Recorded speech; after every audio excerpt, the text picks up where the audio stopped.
മുൻ നിയമിച്ചവരെ വിളിച്ചു, വിളിച്ചവരെ നീതീകരിച്ചു, നീതീകരിച്ചവരെ തേജസ്കരിച്ചുമിരിക്കുന്നു. യേശു ക്രിസ്തുവിൽ നമ്മൾ വിശ്വസിച്ച് സ്നാനപ്പെട്ട് നമ്മുടെ പാപ ശരീരങ്ങളെ കുഴിച്ചു മൂടി വെള്ളത്തിൽ നിന്ന് പൊങ്ങുമ്പോൾ നമ്മൾ യേശുവിനെ ധരിക്കുകയാണ്. ദൈവത്തിന്റെ നീതി നമ്മളിലേക്ക് വരുന്നു. തേജസ്കരിച്ചുമിരിക്കുന്നു എന്ന് പറയുന്നത് പാസ്റ്റ് ടെൻസ് ആണ്, ഭൂതകാലമാണ്, കഴിഞ്ഞ കാര്യമാണ്. നമ്മളെ വിളിച്ചത് എന്തിനു വേണ്ടി എന്നറിയാമോ? ദൈവത്തിന്റെ തേജസ്സിൽ നടക്കുവാൻ. കാനാവിൽ ഒരു വിവാഹം നടക്കുകയാണ്. ആ വിവാഹ വീട്ടിൽ യേശുവുണ്ട്, ശിഷ്യന്മാരുമുണ്ട്, യേശുവിൻ്റെ അമ്മ മറിയയുമുണ്ട്. ആ വീട്ടില് വിവാഹം നടക്കിയ പെട്ടെന്ന് അവരുടെ വിരുന്ന് സൽക്കാരത്തിൽ യഹൂദന്മാർക്ക് ഒരു പ്രധാനപ്പെട്ട ഒരു ഐറ്റമാണ് വീഞ്ഞ് വിളമ്പുക എന്നുള്ളത്.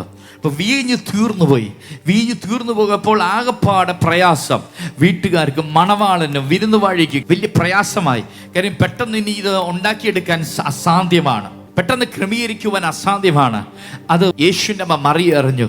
യേശുവിനോട് വന്ന് പറയുകയാണ്, ഇവിടെ വീഞ്ഞ് തീർന്നു പോയി, യേശുവെ ഒരു അത്ഭുതം ചെയ്യണമേ.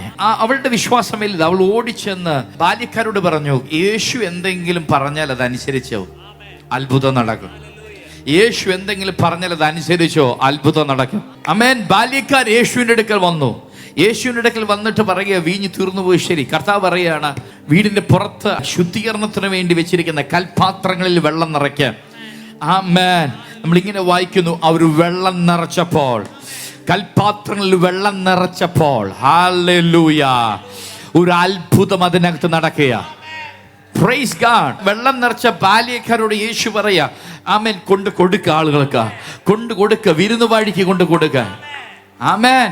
അവര് കൊണ്ട് കൊടുത്ത് വിരുന്നുവാഴി ടേസ്റ്റ് ചെയ്തപ്പോൾ ഞെട്ടിപ്പോയി. ഓ, വിരുന്നുവാഴി അത്ഭുതപ്പെട്ടു പോയി.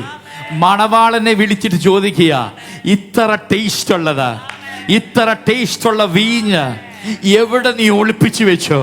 സാധാരണ ആരംഭത്തിൽ നല്ലത് കൊടുക്കും, പിന്നീട് വെള്ളം ചേർത്ത് കൊടുക്കാറുള്ളൂ. Praise God. നല്ലതാണ് എല്ലാവരും ആദ്യം കൊടുക്കുന്നത്. ഇതെന്താ തിരിഞ്ഞു സംഭവിച്ചത്? ഇവിടെ എന്താ അത്ഭുതം നടന്നത്? ആമേൻ. ദൈവത്തിന്റെ തേജസ്സിൽ നീ നടക്കുമ്പോൾ നിനക്ക് വേണ്ടി ദൈവം ഒരുക്കുന്നത് ഏറ്റവും ബെസ്റ്റ് ആയിരിക്കും, ഏറ്റവും ശ്രേഷ്ഠമായതുള്ളത്, ഏറ്റവും ബെസ്റ്റ് ആയിട്ടുള്ളത്. Come on, believe it.